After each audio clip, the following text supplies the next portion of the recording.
Hello and welcome once again to The Blueprints. This is Canada's Conservative Podcast. I'm your host, Jamie Schmale, Member of Parliament for Haliburton-Kawartha Lakes, with new content for you every single Tuesday, 1:30 p.m. Eastern Time. Don't forget to like, comment, subscribe, and share this program. On today's show, we are talking about the murder of Charlie Kirk. Parliament has resumed, and Mark Carney, the Prime Minister of Canada, has announced 5 nation-building projects. He says new, we say otherwise. To talk about this and much, much more, we bring on Dan Albas, the Member of Parliament for Okanagan Lake West South Kelowna. It's a bit of a mouthful, isn't it? Holy smokes. I had your old riding name memorized. This one throws me off, but I'm sure it's beautiful. Kelowna's beautiful. Okanagan's beautiful. Well, especially for the speaker. Just think of what the speaker has to go through with all these new Conservative MPs. That's true. And especially they're so excited about representing their areas. So it's been a great week because of the energy that these new caucus members bring to our cause. Absolutely. And sadly, I bring this up a few times and we'll get on to the other stuff. But when you look at what's been happening, a lot of things happening in 2025. Parliament's only sat for about a month. Up until now, it's only been a month because we rose for Christmas as per usual in December. Parliament was prorogued. We had the leadership race for the Liberals. Mark Carney took over at the election, sat for a month, and summer recess, and now we're coming back. So there's a lot going on, but Parliament has not been involved in much. No, and that's why I think the accountability has to come back. Yeah, I agree. So I think it would be just crazy not to talk about Charlie Kirk, yes. Conservative commentator in the United States, brutally murdered in front of thousands while talking at a campus in Utah, just using his words, just using words in debate. And he was murdered for it. 31 years old, has a wife, 2 children. And so obviously our hearts go out to them, to have your father taken away, have your husband taken away so suddenly, especially it being such a bright and articulate person. And this reaffirms, and we've been seeing it from some sides, I'd like to say all, but at least from some, that political violence is never justified. And I think Charlie himself would be the first to say, use words, persuade. Yep, keep talking. Keep the conversation going. And that's the way it's always been. Like there seems to be this movement where you must agree with everything, but we've never really agreed on everything all 100% of the time. And that's what the conversation, that's what debate's all about. The best ideas are the ones that stand to scrutiny. That's right. And again, if someone comes up with a good idea that doesn't necessarily meet with the status quo, that's how we talk about these things. And then we learn from them. Like I said, where my heart goes for is to the family. Yeah, it was just completely awful. And just for someone who just tried to engage youth, get them thinking, get them talking to one another. And unfortunately, his life was taken, but he leaves a pretty strong legacy in the fact that he had a movement behind him. That's good. But again, his family, his 2 kids will grow up without knowing their father too well. So absolutely sad and horrific. Moving on to more domestic politics, as we talked about, Parliament is resuming this week. However, we had some pretty bad news not too long ago. The Canadian economy shed 66,000 jobs in August. Our unemployment rate stands at 7.1%. That's the highest since the pandemic. I think we on the ground as members of Parliament, and probably our viewers and listeners, have been feeling some uneasiness in the economy at their local level. So for some, this might not be a surprise, but after 10 years of Liberal government, we predicted, sadly, this ball getting to where we are now in this court. Absolutely. And we've seen that GDP per capita numbers continue to fall. We saw our gross domestic product in this last quarter fall, and unemployment in the last 2 months. That's 105,000 Canadians that no longer have a job. So our hearts are with them, but we also need to start asking questions like, what is the plan? And having a plan to have a plan, or, talking, that you have a plan, but really not doing anything is not going to cut it for those individuals. I was asked recently to comment on the Prime Minister's press conference where he was talking about a whole bunch of different measures. If I was someone who just received a pink slip and listening to the word salad that was offered at that particular press conference, and I'm not the only one to say that there was a word salad of a press conference, I wouldn't have left with one tangible thing that was going to improve my condition. And you know what, Jamie, we're back to work here, holding the government accountable for its promise, because this government has made a ton of promises, and especially around economic growth. And right now we're going in the wrong direction. Well, sadly, I want to, like the man with the plan, right? We're told in the election, man with the plan. He's got this all laid out, nothing but winds at our back kind of thing. The 5 new nation building projects. When Mark Carney announced, this was obviously before the big announcement, the list came out. Oh, oil pipelines not on that list at a time when the world's begging to get off Russian oil and natural gas. Canada has lots of it. Be great to get it to new markets, but the government said no. But it did list 5 new projects. Phase 2 of the LNG plant in Kitimat, BC, in your home province, the Darlington nuclear project in Clarington, Ontario, which is near me. However, as we talked about off air, this has already been a project in progression for years. It's already got its license, work's already going.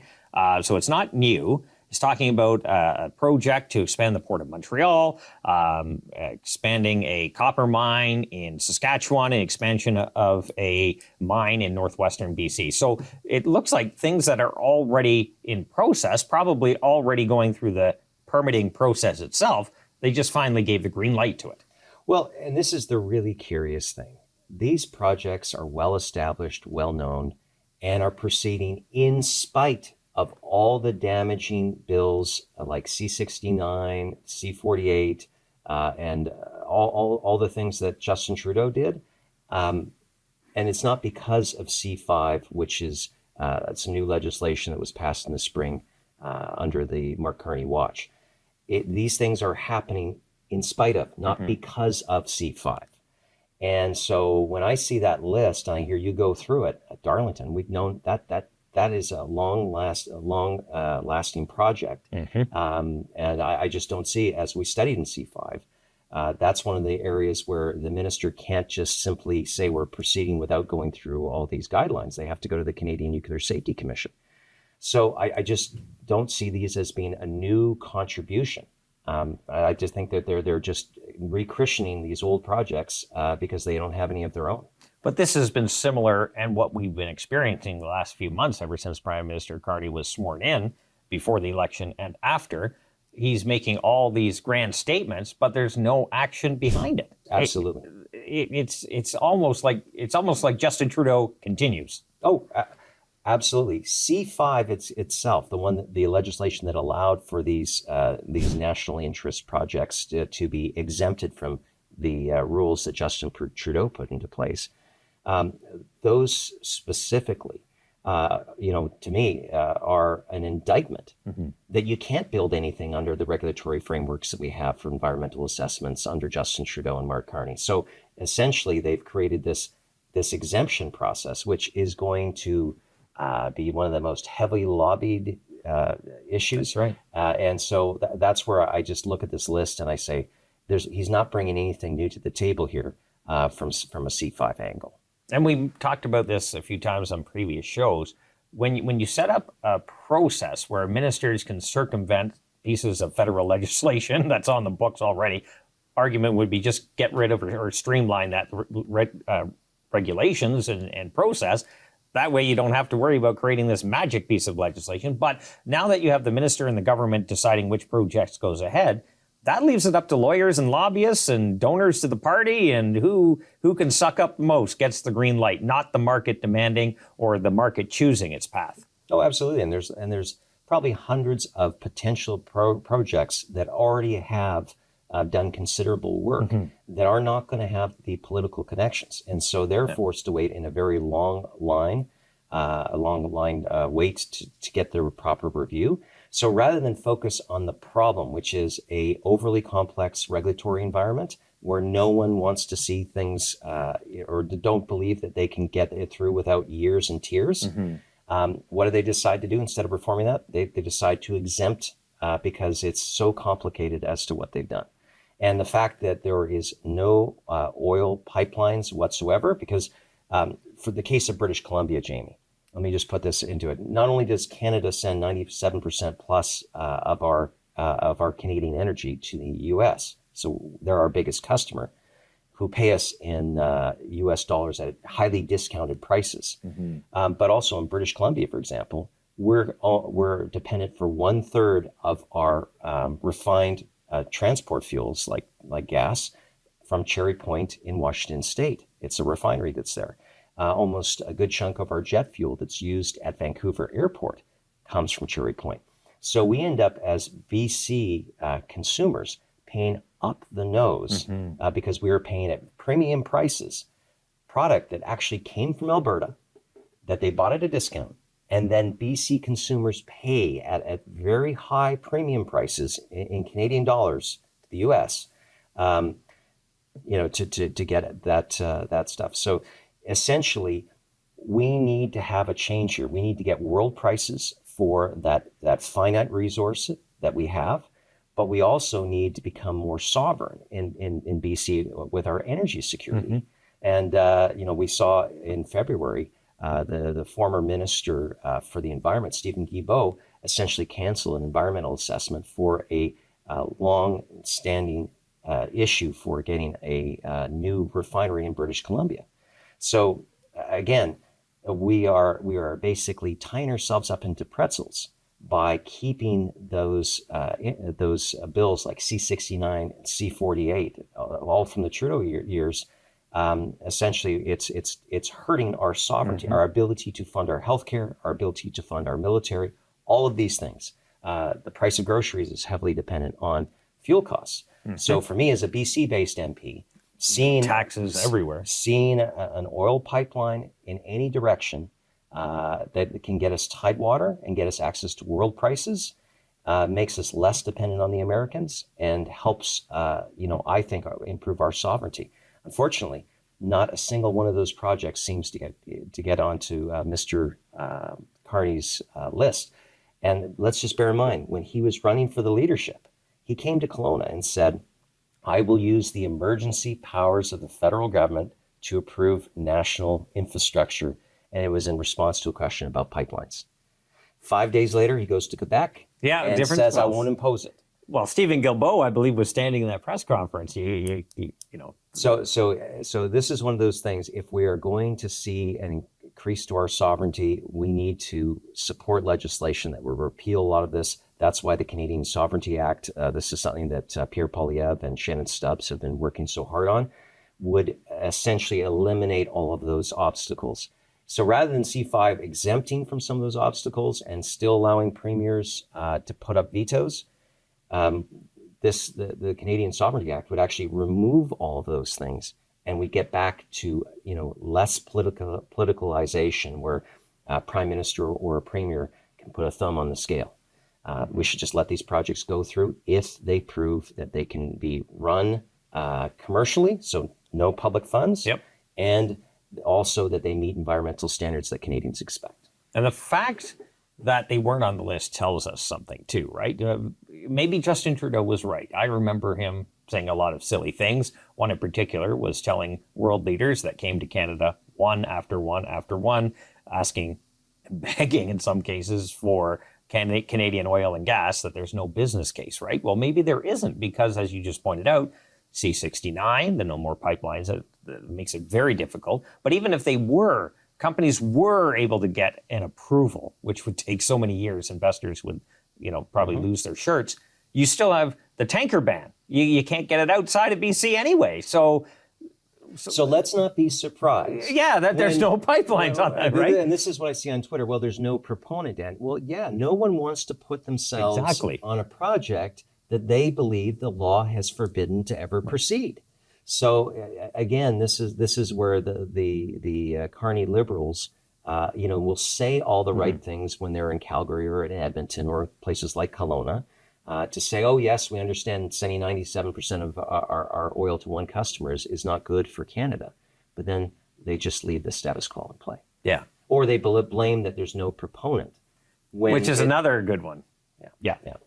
Meaning, because if you're trying to make a pitch to a board of directors at which project to put your resources into, right? You got all these other countries where things are moving a lot faster than Canada.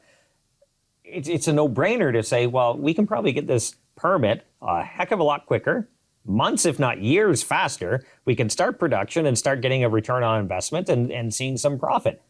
They're not getting that warm, fuzzy feeling from Canada. I think that there is probably, and again, I'd have to check online to see if this is true, but I bet you there are more Canadian pipeline companies that are doing projects in Mexico and the United States than Canada, and that is telling. Yeah, absolutely. Dan, we're pretty much out of time. The guests always get the last word, so the floor is yours. I just want to do a quick shout out to the Conservatives on our Transportation Infrastructure and Communities the committee. Over the summer, we were busy working on calling out Mark Carney's and Chrystia Freeland's, essentially watching our jobs sail away to a Chinese shipyard. So what I'm talking about is the BC Ferries is receiving a loan from the Canada Infrastructure Bank for over $1 billion. And we held hearings over the summer. New MP, for example, Aaron Gunn was there, as well as longstanding MPs like Phil Lawrence and Leslyn Lewis, two of our other shadow ministers. And it was great to see that kind of accountability because when we asked the government to explain itself, they basically said, well, we're dismayed that the province is doing, but what we can't do anything. Yeah, that's there's a normal line. Yeah. Well, there's this thing saying, no, you can stop it. And so rather than to address it right up front and say, let's not reward the communist government in Beijing with $1 billion funded by tax-paying Canadians, let's cancel that loan and let's see if we can build these ships here in Canada, where those steel, aluminum, and shipbuilding jobs happen here. And so you could really tell that those ministers weren't happy to have that kind of accountability. So what I'm going to finish on with is that now that Parliament's resumed, I think we're going to see a lot of similar responses from ministers where they have nothing good to show for what they're doing for Canadians and for the tax dollars that they're spending on their behalf. And so I'm excited to be joining my colleagues on those things. And like I said, these new members of Parliament from places we haven't won in a long time. It's great to have that energy, and they're ready to do their jobs. Absolutely. Another crazy idea. Let's take the industrial carbon tax off our steel manufacturers to make our steel more competitive. That would be amazing. It would absolutely be amazing. And actually, that's another part of the Canadian Sovereignty Act. So, so I have to say, if Mark Carney wants to take a conservative idea and put it to work, he should start first with the Canadian Sovereignty Act. He might learn a thing or two. I like how you think. Dan Albas, Member of Parliament for Okanagan, Lake, West, South, Kelowna. Thanks very much for your time, and thank you for yours. Don't forget to like, comment, subscribe, and share this program. You can also download it on platforms like CastBox, iTunes, Google Play, and Spotify. You name it, it is out there. New content for you every single Tuesday, 1:30 p.m. Eastern Time. Until next week, remember, low taxes, less governments, more freedom. That's the blueprint.